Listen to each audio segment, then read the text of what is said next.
नवी मुंबई के उभरते हुए बिल्डर राहुल हजारे के नेतृत्व में डीडीएसआर दिन प्रतिदिन आगे बढ़ती जा रही है। बम्पर डिस्काउंट सोसाइटी बनाकर देने वाले ये मराठी मानुष लोगों में अपनी पहचान बनाने में सफल हो गए हैं। वहीं पिछले 4 दिनों की प्रॉपर्टी एक्सपो में लगभग 4000 लोगों ने डीडीएसआर में अपनी मौजूदगी दिखाई और लगभग 30 स्पॉट बुकिंग हुई है, जिसे काफी बड़ी उपलब्धि कही जा सकती है। यही वजह है डीडीएसआर को क्रेडिया नवी मुंबई और क्रेडिया रायगढ़ की तरफ से कई ट्रॉफी से नवाजा गया। ग्लोबल चक्र से बात करते हुए राहुल हजारे ने कहा कि डीडीएसआर के पनवेल, कलम्बोली, नेरुल, घनसोली, खारघर, जुईनगर आदि नगरों में उनकी प्रोजेक्ट है, जिसमें मध्यवर्ती से लेकर हाई रेंज तक की प्रोजेक्ट उपलब्ध है, जो लोगों को काफी पसंद आ रही है। इस बार की प्रॉपर्टी एग्जीबिशन काफी सफल रही है।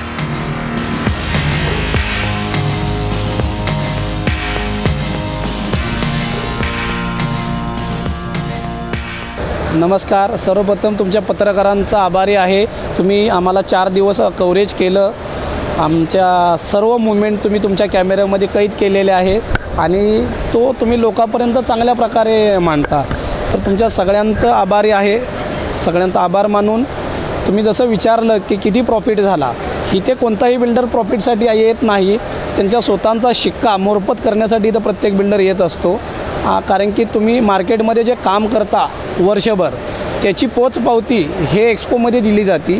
प्रत्येक बिल्डरांचं हेतू तोच असतो की प्रत्येक अधिकारी, इन्व्हेस्टर, VIP लोक, आमदार, MLA यांनी आमच्या स्टॉलला व्हिजिट द्यावे, आमचं जे काम आम्ही केलेलं आहे त्याची पाहणी करावी आणि त्याचं कौतुक करावं। ह्याच्यासाठी सर्व बिल्डर इथं येतात आणि 4 दिवस आम्हाला 4500 लोकांनी स्टॉलला आमच्या व्हिजिट केली।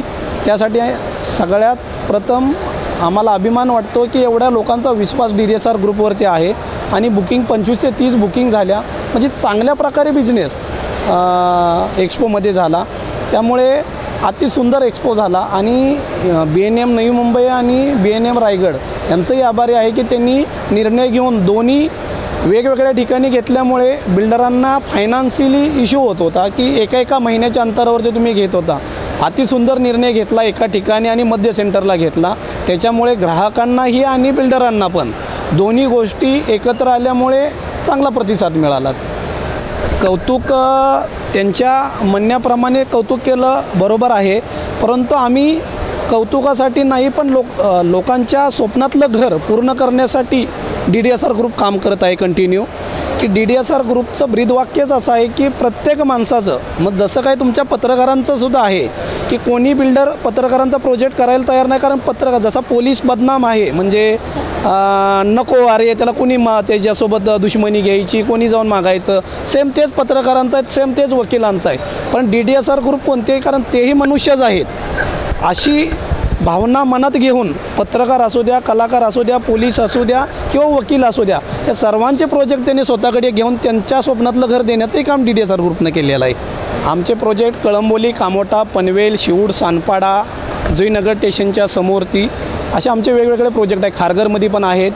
तर आमचे तिकीट साईज आहे 45 लाखापासून 3.25 करोडपर्यंतच्या बजेटमध्ये। मग ते तुमच्या कॅपॅसिटीनुसार 1 बेड, 2 बेड, 3 बेड, मध्यम वर्गाचा आमचा कळंबोली, कामोठा, पनवेल, खांदा कॉलनी ह्या भागामध्ये मध्यम वर्गीयांसाठी प्रोजेक्ट आहेत माझ्याकडे। आणि हायर असेल तर आमच्याकडे खारघर, शिवूड, सानपाडा आणि नेरुळ या भागामध्ये आमचे बिग प्रोजेक्ट ओपन केलेले आहेत। तिथे आमचे 2 बेड 1.28 पासून 3.25 करोडपर्यंतच्या बजेटवाली फ्लॅट आहेत आमच्याकडे। आमचा मराठी माणूस हा नोकरीसाठीच मुंबई शहर असो किंवा गावी हा नोकरीसाठीच येतो, हा उद्योगधंद्यासाठी येत नाही। आणि आमच्या भागामध्ये लहानपणापासूनच गोल्ड लाईनचा व्यापारी आमच्या तालुक्यामध्ये सर्वात जास्त आहे। त्यामुळे आमच्यामध्ये थोडा बिझनेस वर्ग जास्त आहे। नोकरी हे जसं तुमच्या आईवडिलांची इच्छा असेल, सेम माझ्याही आईवडिलांची इच्छा नोकरी होती, म्हणून मी ही नोकरी निवडली।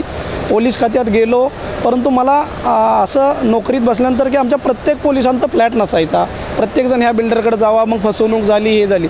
मग आम्ही पहिला प्रोजेक्ट करंजड्यामध्ये चालू केला आणि 100% पोलिसांनीच बुकिंग केली आणि तो सक्सेस झाला। माझा सक्सेसचा सगळ्यात मोठा कारणीभूत हा पोलीस आहे आणि आजही पोलिसांचा विश्वास हा डीडीएसआर ग्रुपवर सर्वात जास्त आहे। पोलीसवाल्यांना डीडीएसआर ग्रुप हे स्वतःचं डेव्हलपर असल्यागत वाटतो आणि तो हक्काने डीडीएसआर ग्रुपमध्ये येऊन सांगतो की माझा आहे आणि मला एवढ्याच किमतीत पाहिजे, असं म्हणजे ते म्हणतात ना, भावाला भाव कसा बोलून जातो त्या प्रकारे पोलीस डिपार्टमेंट आजही DDSR ग्रुपकडे हक्काने घर घ्यायला येतं.